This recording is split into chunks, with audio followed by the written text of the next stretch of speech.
පරිස්සමට පුතේ. චන්ද්‍රේ මාමා. ඔව්. හොඳයි පුතේ. දාට කොහමද? ආවත් චේප් එකේ ඉන්නවා මාමේ. මේක ඇවිදින්න පොඩ්ඩක් අමාරු. තාත්තත් මාමේ සනීපෙන් ඉන්නවා. පැත්තට එන්න හිටියා බලන්නවත් කොයිද බං වෙලාවක් වෙන්නේ නැහැ. අපේ තාත්තත් මාමේ ඉතින් උදේම වත්තට යනවා. අවසලා ගෙදර එනවා. ඕක තමයි.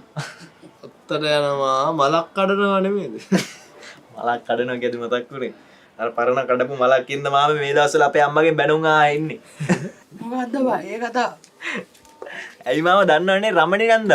අර රටේ ඉඳන් ආවේ.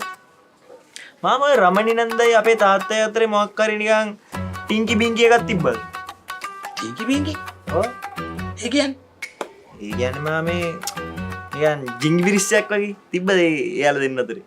බලගේ වචන තමයි බං මට තේරෙන්නේ නෑ මම අහන්නේ රමණි නන්දයි අපේ තාත්තයි අතරේ නිකන් ටොයින් ටොයින් එකක් මොන හරි තිබ්බද? මොනවාද බං මේ කියන්නේ? අහන්නේ තාත්තේ වසන්ත මාමා ඔය කියන රමණ නැන්ද අතේ පොඩි ලව්හුට පඩයක් තිබ්බද කියලා අහන්නේ. තේරෙන්නේ නැහැ බං ඔබ අපේ තාත්තයි. පිස්සු දෙකෝ අපේ තාත්තෙන් කුටි ගන්න ඊට පස්සේ මට. ඒක දාන්න. ඔය රමණි කියන්නේ ඔය මේ ඉන්දියාප්පා දපෝ මැගි අක්කාගේ දුව.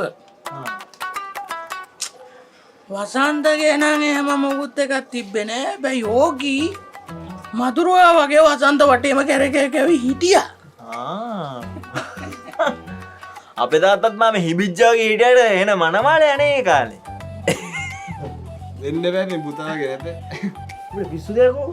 බලපන් මේ ඇවිදින බෝබලයක් වගේ ඉන්නේ උඹට පේන්නේ නැද්ද? නැද්ද මාමේ? කියන්නු. පේනවා. අපි ඉන්න නිසා මෙතන. පාරිද වගේ ඉන්න තාත්තේ බලන්න තිබ්බ මුගේ. අනමාලකම. කෙල්ලෙක් එහෙම ගියා නම් අනාන මු කණ්ණාගේ බලන් ඉන්නේ. බලන එක වරදක් නෑ නේ බං. අපිත් බලන්න.